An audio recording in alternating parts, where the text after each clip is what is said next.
Hello, hello. Welcome back, friends, to Alpha Beta Soup. I'm TXMC. Well, you knew this video was coming. What a crazy few days. We're going to look at the Bitcoin price chart, a bunch of different Bitcoin price charts. We'll look at some fractals. We'll look at price levels. We'll check out the derivatives market. Look at the short squeeze that popped off yesterday. I know some of you want to hear about that. We'll assess futures. We'll get an idea where we think that's going. And we will throw in a bit of on-chain. I'll let you know now there's not as much on-chain in this video because this rally is barely 24 hours old. And it's important not to zoom in intraday on-chain data because it can be very noisy. So we will sprinkle in a little bit of it. We'll look at profit and loss taking. But the majority of our focus today will be on derivatives and technicals, as those are the most relevant factors on current price, in my opinion. So get comfortable. We got a lot of stuff to talk about today. If you enjoy my content, make sure to give this video a thumbs up and subscribe to my channel. We're over 8,500 subscribers now, and I can't thank you enough. I appreciate all of your support. But we've got a lot to discuss, so let's keep the intro short and get into it. Well, it's been an incredible few days for Bitcoin. There's a lot going on in the world, obviously, with Russia invading Ukraine. It's very tragic, and our thoughts are with everyone who's affected by that conflict. But the asset that we pay attention to most on this channel, Bitcoin, has been responding in a surprisingly bullish way to the events unfolding in the world. And it has outperformed every other asset class since this invasion began. Yesterday's pump was significant and historic. You can see here on my 3-day chart, we got a fat candle, but this candle hasn't actually closed yet. It will close this afternoon. So if I flip back over here to my daily chart, what we'll look at is percentage gains. And yesterday's candle right here was a 14.5% gain, which if I look back through the last year of Bitcoin's history is the highest single day gain since this candle right here, the candle on February 8th, 2021, which was a 19.5% gain. And this candle right here is what many people refer to as the Elon candle. So we've talked about this moment right here on the channel quite a bit. This was the first run up to 42K after breaking the previous all-time high right around here, right around 19.5. We ripped up to 42K and then we pulled back down to about 30. And this pullback right here was the big distribution event on-chain that we've studied at length on this channel. And what happened right here in this moment on February 8th, on this day, the public found out through an SEC filing that Tesla had Bitcoin on its balance sheet, and then it had been accumulating a position in the previous months. This brought in quite a bit of new buyers, and in fact, if you throw a Fibonacci on here, it actually spoiled what had been setting up as a perfect retrace to the 786 Fibonacci level, which between the 702 and the 786 often marks the top of a rally, after which point price usually pulls back a bit. But instead, we got crazy giga bullish news related to Elon Musk right here, and it sent us into a multi-month Bart Simpson kind of rollover of price action. Now, I've talked about on this channel before how I thought that this was the zenith of the market. It was the highest point of volumes. It was the highest point of on-chain transactions, active addresses, you name it. This was the moment right here. And the remaining bit of the market from 2021 was helped in part by this moment right here that we were just talking about and the subsequent giga-long leverage apes in derivatives that really came in full force after this moment. Now, derivatives had already been playing somewhat of a role in the rally, but from this point until the crash in May, the amount of leverage we saw in the derivatives space was record highs, particularly to the long side, with traders using Bitcoin margin, which, as we've explored before, raises the volatility for long traders, because when their trade goes against them, not only is their trade losing value, but their collateral, the Bitcoin itself, is losing value, which really dramatically reduces the amount of leash they have before their position gets closed. We had a ton of that behavior going on in this rally here, and I believe it was really spurred by this Elon candle.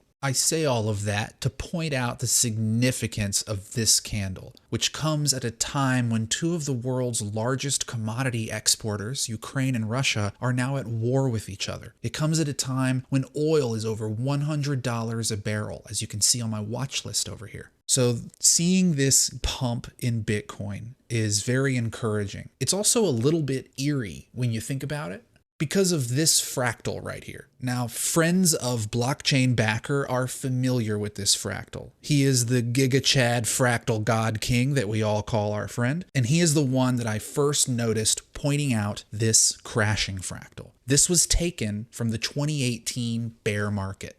So here we are in split screen. At the top is the fractal over a current price action, and here is the bear market of 2018. This is the market top at the end of 2017, where we first hit 20K, and here's the pullback, right? Well, this right here, this moment is right here. What we got starting in October was the beginning of this fractal, and it has followed it absolutely perfectly to this moment. It's incredible. I've never seen a fractal be followed this closely for this long. Not one of this size before. It's really an eerie, uncommon event to see in markets, a fractal be this closely followed. And the remarkable thing about this fractal is where all these pumps have come in. I mean, it's really kind of nuts. We got a price drop at the exact moment of a price drop on the fractal. And then yesterday, we got a historic giga pump at the same time as there was a pump on the fractal. I mean, you can't make this up. This is absolutely nutty. It speaks to a bit of market manipulation, if we're going to be honest. And I think it also alludes to a bit of symmetry in the way that markets play out, in the way that price is agreed upon by market investors. I think there's a little mishmash of both of those forces playing a role here. And until this thing starts to show significant deviation, it's hard to expect that it's going to break away. I don't even have it lined up on here that well, and you can still see just how closely it's been followed. Now, if we're looking at it ahead, if we're looking forward into time a bit, there is still the risk of a retrace rally. Now, one of the things we've talked about on this channel before is the threat of this current pump eventually running out of steam. And I've expressed that it's because I think we probably reached a recent market top and we're now in a bit of a bear market recovery. That's currently my base case, and perhaps the market will prove me wrong at some point in the future. But for right now, currently, I suspect there is still a very high risk that somewhere near the 702 retracement might be the top of this rally if it continues. And interestingly, that also matches with the top of this fractal, right at the 702 retracement. Pretty eerie how these things constantly find a way to play out in similar proportional magnitude to past events. I find Fibonacci's fascinating. There are a lot of people who dismiss them as hogwash, and I think those people don't know how to use them correctly because I see them play out time and time again. And just as a quick reminder for those that are wondering, what the hell are you talking about with the retrace? Oftentimes, rallies after a recovery find a way to run out of steam near the 702 retracement. It's these three retracements really that come into play the most: 618, 702, 786. This range is typically where rallies stall out, and more often than not, it ends up being the 702. The rally here in May, you can see after the fall from the Coinbase direct listing top, which was the all-time high for 6 months, on the fall and the subsequent retrace ran out of steam pinpoint on the 702 retracement. This is just the most recent example of this occurring. If we go back here to the 2018 top, which came right before the fractal we've been following for the last few months, this fractal right here, let's throw a fib on the all-time high and the pullback. And where did it run out of steam? Gosh, what symmetry? The 702 retracement. Again, just another example. We could go through this whole price chart here and find 24 examples of this occurring in different phases of a market. It's not always in a bear market, but rallies play out in similar fashions. So at the moment, my current base case, if I'm being realistic, I think this pump has legs, but I'm thinking maybe somewhere up here becomes a high risk zone. And now if price completely shatters those levels and we start going toward all-time highs, I will clearly have been wrong. But there are a lot of historical events, outcomes that we can use to reference and say that this rally has a very realistic possibility of running out of steam somewhere in this area, especially with all of the macro climate encircling Bitcoin right now. If we come over here and look at our 3-day chart that's got a bunch of key horizontal levels written out on it, we can really see the significance of this pump and some of the areas it was able to shatter through. So one of the levels I've been watching is 40,700. Now, this level has marked many times throughout the year kind of a structural oscillating level here, where when we've broken above it, it's been bullish. When we've been unable to reclaim it, we've spent time below. It does sit closely to 40,000, which is a significant psychological price. And what I was hoping to see and what I tweeted about over the weekend was I'd love to see a 3-day close above this price. We have 9 hours left on this 3-day candle, and what I got yesterday was a massive pump above this line. So we went from needing to close at 40,000 to now being around 44,000. So that's great. That is a positive. The next price up, now that we have apparently cleared this level and we seem secure to close above it sometime in the next 9 hours, we also managed to blast completely past this liquidation wick, which is from December 3rd, which, if you can remember back to the beginning of December, we had a massive cascading liquidation event in futures. I talked about it on this channel at the time in a video called Blood in the Water, which I've left a link to below, though I'm sure many of you have seen it by this point. And in that video, we talked about the dramatic wiping out of giga-long apes in the futures market. A bunch of leverage got squeezed out and the market has not been able to recover since. Seeing price absolutely demolish this level yesterday with very little hesitation is a good sign. So the next price up on my list of significant levels is the yearly open, which currently sits at about 46,200. That is my next area of concern. And if we're able to get through that, we've got some supply to churn through between 46 and 50,000. This could be an area that we spend some time in, and depending on the nature of how we break out of this area may inform the likelihood of the retrace running out of steam or not. We'll have to wait and see what the market looks like when we get to that point. But I'm just laying out for you goalposts from here to the near future that we can look at as price continues to develop.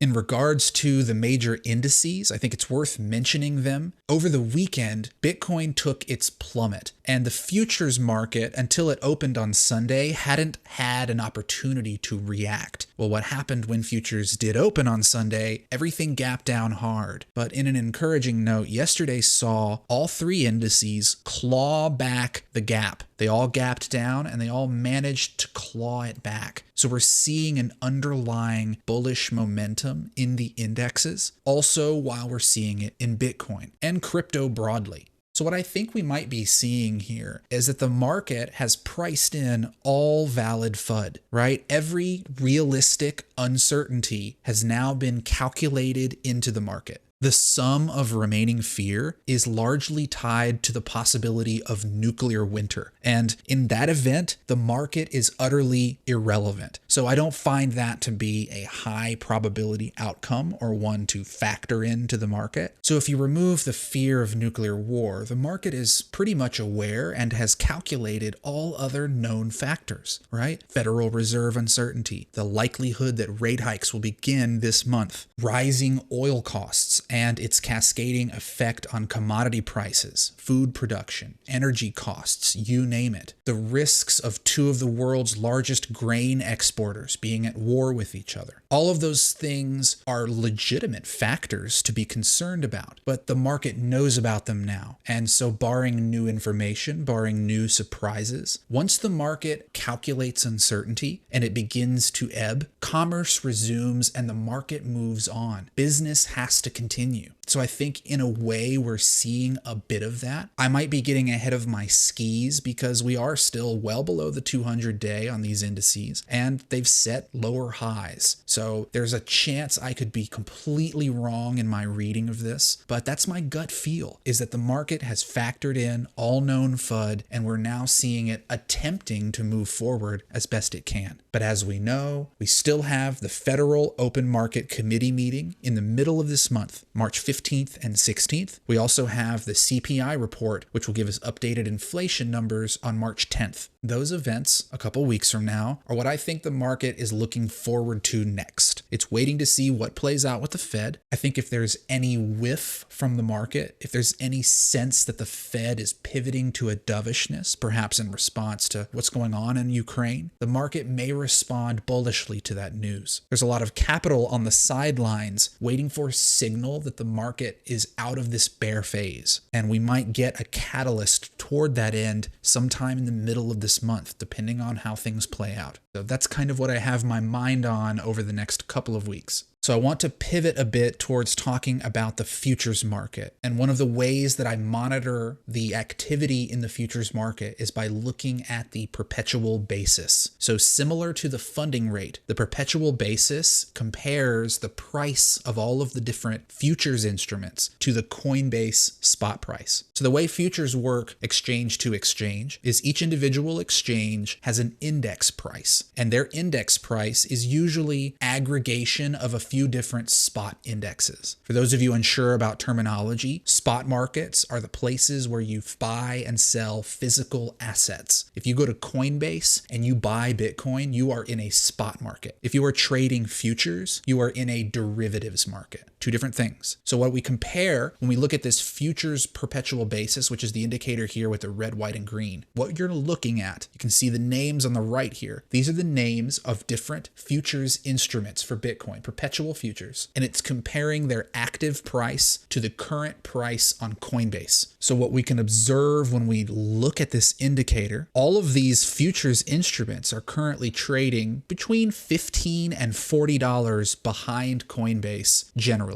You can see it bounces around a bit because it's updating every few seconds, but the trend is more important. So the way to interpret this indicator, which I wrote myself and you won't find in the TradingView repository, but there are other perpetual futures premium indicators in that repository if you'd like to check some others out. They're all pretty similar. This one in particular is showing Coinbase here in white. And when Coinbase is above this middle line here, it is showing a net positive price versus the basket of perpetuals I'm comparing it to. These green bars represent most of the perpetual instruments, and this red line is the Binance Tether-based perpetual future, which is the largest of all the futures instruments, both in volume and open interest most of the time. So I look at it on its own. And really, I like to look at the red line versus the white area most of the time. The other exchanges, they are interesting. You can see they all kind of trade closely together most of the time. But the Binance Tether perpetual, being the largest, is one that I look at the most often.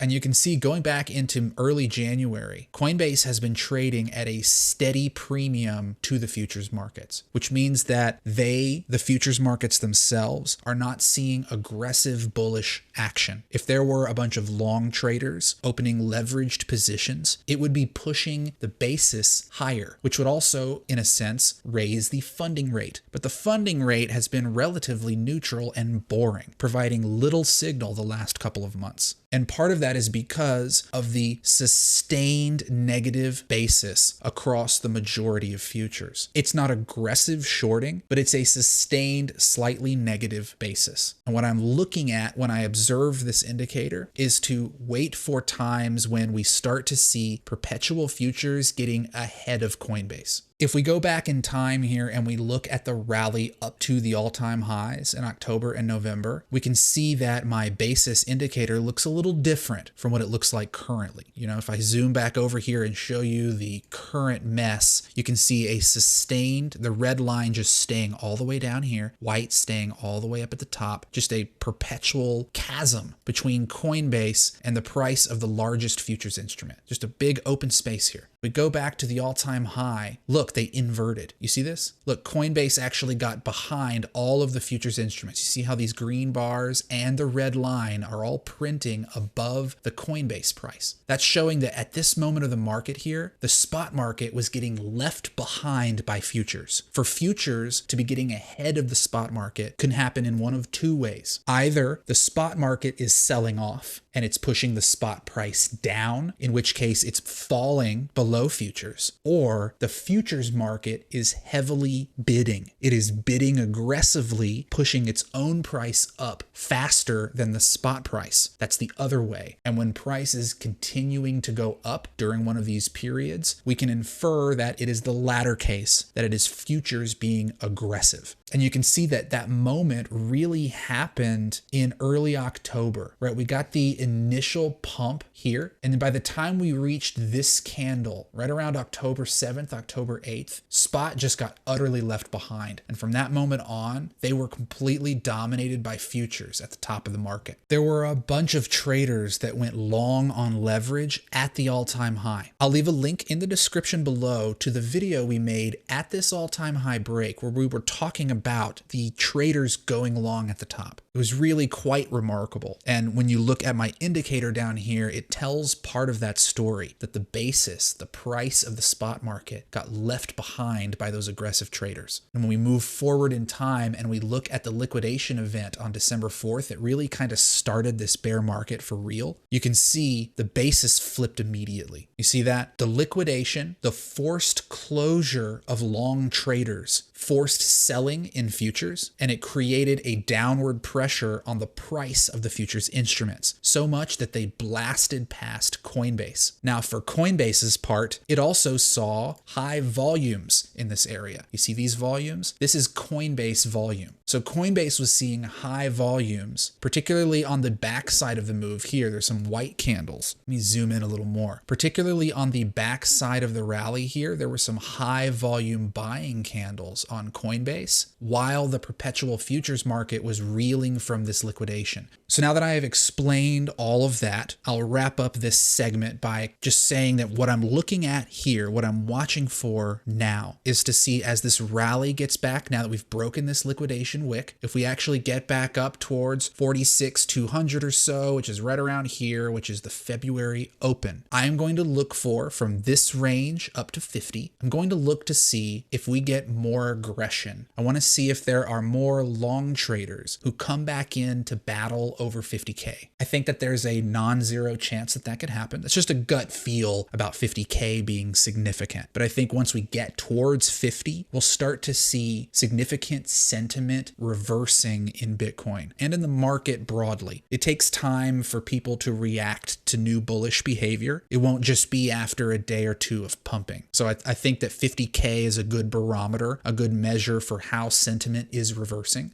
And this indicator down here will be one of the tools I use to assess that. So here we are looking at our Coinalyze futures dashboard. I know some of you have been waiting to see this chart since you turned on the video. Here it is. The action we got yesterday was catalyzed by a short squeeze, which you can see right here, and it was the second one we've gotten in the last week. Now, what is a short squeeze again? That is when there are a lot of traders positioned for price to go down, price instead goes up, and those positions are force closed by the exchange because their amount of loss exceeds the collateral on their account. So the exchange closes them out. And that's what we got yesterday. Now, not all of this closure can be tied to liquidations, but I would say a fair amount of it could. Now, one way that I observe open interest is not so much in its absolute value, but rather its rate of change in context with price. If you look right here, this is the opening of a position that then got force closed. You see this? This is the stacking up of open interest as price is rising. And then when it broke over this level, the position was closed. And if you look down here, there were massive liquidations at the same time. Right here, this is about $13 million worth of liquidations in this one candle right here. So my interpretation of this squeeze, being that this is stablecoin margin open interest, which we've talked about before being the preferred margin type of short traders, historically at least. It's not a one-to-one. There are long traders who trade this instrument, but it is popular with shorts because of the stability of stablecoin margin. margin. It doesn't fluctuate in value with the price of Bitcoin. And when we see a position being scaled into as price is moving up to 42,000, and then when price breaks 42,000, that position is closed in a single candle. At the same time that we register liquidations, that looks like a short squeeze. It looks like a very clear short squeeze pushing us over 42K.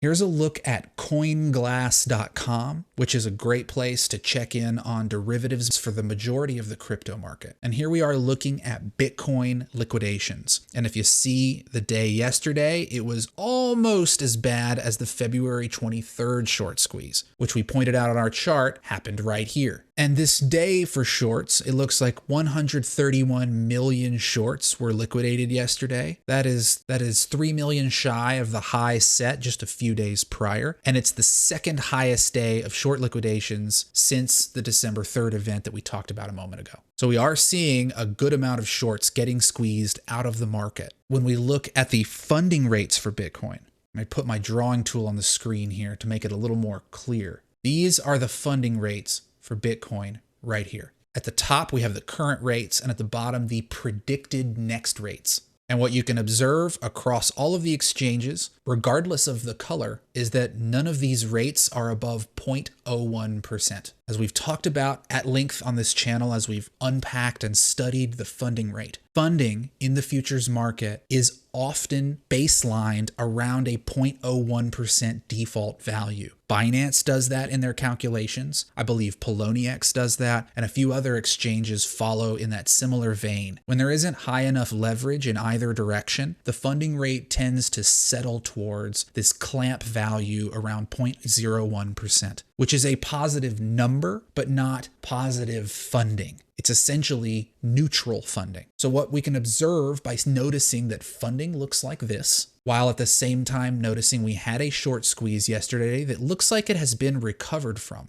is that we probably still have shorts in this market who don't believe this rally. They built back up their open interest despite getting vaporized yesterday. We still have a low amount of open interest in coin margin, which is more favorable for people taking long bets. And as we explored, we still have a heavily negative perps basis, where all of the futures instruments are trading well behind the largest North American spot exchange in Coinbase. So my assessment of futures is that it doesn't believe the pump yet. There are still a healthy amount of shorts in the market, and I believe, based on what we were talking about a moment ago, if we get over this yearly open level, right here, this is the yearly open at 46,000. If we get back towards this level and we start marching towards 50K, this is a range where I think it's very possible we start to see a more bullish bias developing in futures. All things considered, this rally does feel very healthy for the time being. We've got good volume. We're not seeing a lot of aped leverage longs rising the risk profile. If we go in here and we look at some of these high time frames, yesterday's rally threatened to close a new weekly low. But if I look at the intraday chart, look, this is the monthly low close. This is the weekly low close. And just in the last couple of days, we were first threatening to close a new monthly low, which would not have been structurally good at all. And then just yesterday, we threatened to set a lower low on the weekly close. But the pump had other ideas, and we just absolutely blasted through these levels. So high time frame, this rally looks very good. Here I want to touch on realized profit and loss on chain. And I want to point out how it appears like we may be nearing the end of the capitulation phase of this point of the market. If we look at the period last year from May to July when we were at the depths of the market, that period saw a 65-day streak of losses outpacing profit realization. That was a sustained multi-month capitulation, slightly larger than the 52-day streak we experienced in March and April of 2020. Now, the capitulation phase we've been in for the last 3 months since December. has been a lot more choppy. And if you see my ribbon here, it has printed and then gone away and then printed and then gone away as losses and profits have chopped around in this range here. We've lost some ground, gained a bit, lost more, gained a bit. And when we put all of this together, it's not that different of a length of time from the capitulation we had in May and June of last year. Seeing that we're now rallying out of the lows after we've checked all the boxes of our technical indicators earlier in the video, it does feel like we have reached the worst part of this downtrend, at least for now. So I will be watching the way price changes over the next few days, make sure that loss realization doesn't jump back over realized profits. So as these values are now getting closer together, only $50 million separates the two of them. I think that over the next day or two, we will see this capitulation phase in the rearview mirror. Now, there may be others of you wondering why we aren't looking at more on-chain data today. And the truth of it is, it's only been one day. It's important with on-chain not to zoom in too closely on real-time events. If you see a spike in spending, you can go look at the block it came from and do a forensic investigation on it. But from a market perspective, from the impact on Bitcoin this week, next month, we're not going to get a reading on what happened yesterday on chain mere hours later. I want to give it a bit of time for us to observe. Maybe tomorrow and the next day we can start to see how some of this data plays out, because on chain is not an in the moment tool set. It is more of a zoomed out tool set. It is additional confirmation or invalidation of our greater thesis and of the behavior of investors underneath the hood. But just because we had a big rally yesterday doesn't mean that we're going to go dig through every one of the supply bands on chain and see, did 3-month coins spend yesterday? Did 1-month coins spend yesterday? I don't think those data points are yet impactful. We need to actually see if this rally sustains itself. So maybe tomorrow or the next day, next time we speak, we'll have a little more on-chain data to sift through. So right now, we're going to stay focused on core metrics, one of those being realized profit and loss.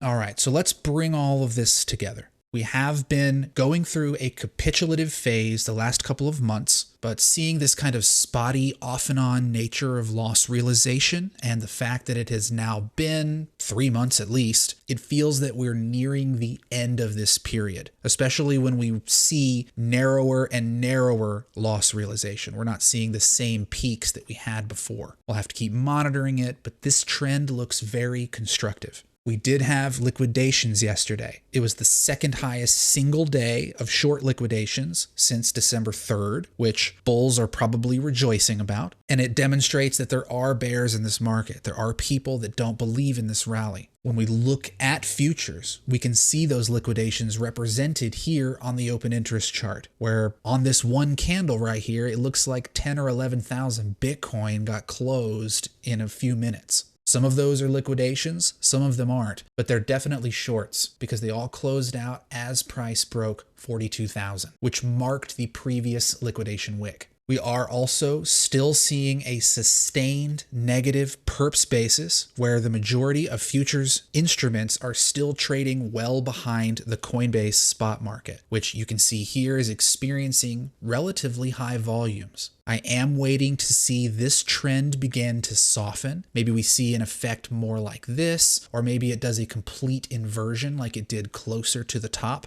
Either way, the trend has been very clear now for weeks or months, and I'm waiting to see it reverse. From a levels perspective, we set a higher low on the high time frames. We were able to break through my structural support, and we're now on our way to the yearly open. My current base case is that if we are able to surmount this level sometime in the next few days, perhaps, I'll be looking to see if the futures market starts to change its profile a bit in this area. I suspect that that's possible. And bigger picture, we are still watching this 2018 crashing fractal that has been freakishly similar to the current price action. It has moved down when price has moved down. It has pumped when the fractal has pumped. And we even got a rally at the exact same point. This is uncanny and freaky. And my current base case, based on what we've seen in the market, based on the fact that Bitcoin reached a 69,000 top, which was a full Fibonacci extension from the 2018 cycle, I think that the chances that this rally starts to look weak in this area here are relatively high. High enough that it's my base case for now, until the market provides invalidation.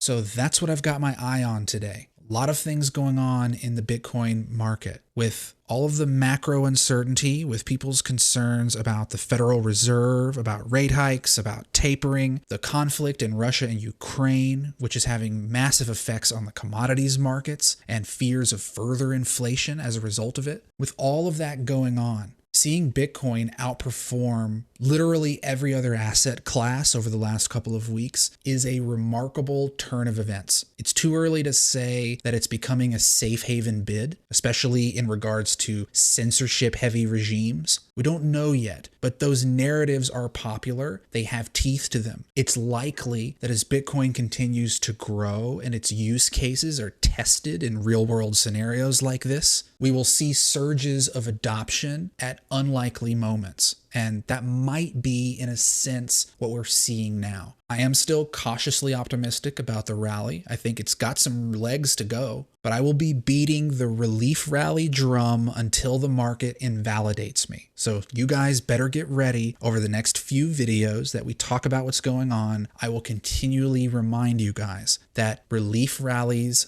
often run out of steam around the 702 Fibonacci retracement, and that level is in the mid-50s. But that's what we're watching right now, friends. We'll do a live stream soon, but with so much going on in the world, it's been important for me to encapsulate my ideas and my observations in a packaged way. So I do intend to do a live stream soon. Today just wasn't the best day to do it. Make sure you're following me on Twitter at TXMCTrades, right here. It's where I post a lot of my thoughts, my day-to-day observations. If I go on podcasts or Twitter Spaces, you find out about it on there. Just follow me on Twitter. If you have any questions for me, any feedback, you disagree with my assessment, leave it in the comments and I will be glad to read it and respond. I encourage feedback, so don't be shy. We'll make another video later this week, or we'll punt and do a live stream. I haven't decided yet. I keep teasing you guys with the live stream and pushing it back. I apologize. We will do one. And maybe I just need to bite the bullet and make that the next video.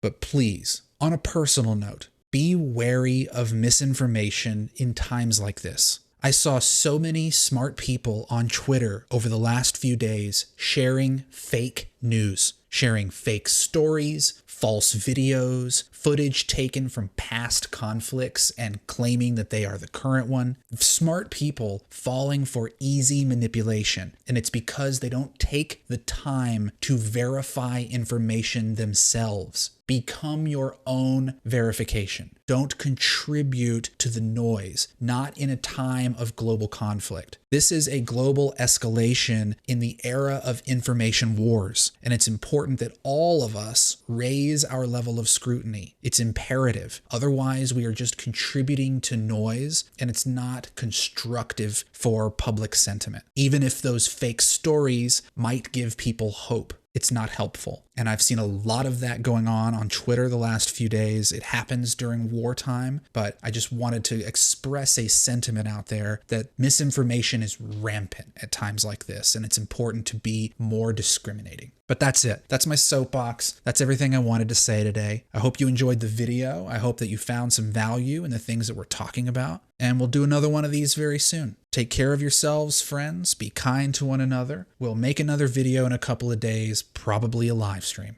So until then, cheers.